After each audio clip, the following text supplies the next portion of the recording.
I might add that as you all were in a city called Toronto, where there are many Ukrainians, in particular, who came from this old Austrian province of Galicia, although much later.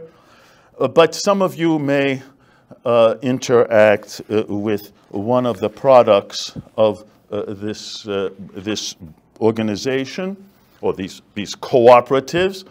If you like kefir, or if you like cream, some of the best of it comes from something called McDairy. Very kind of MC Dairy is what it's called.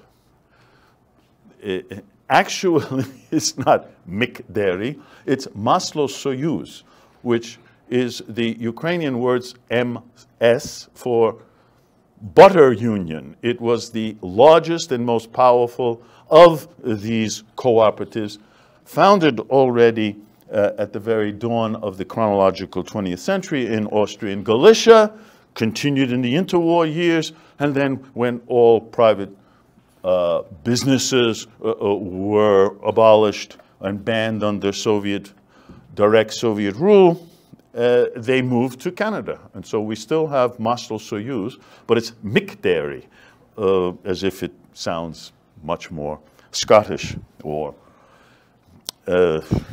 Irish.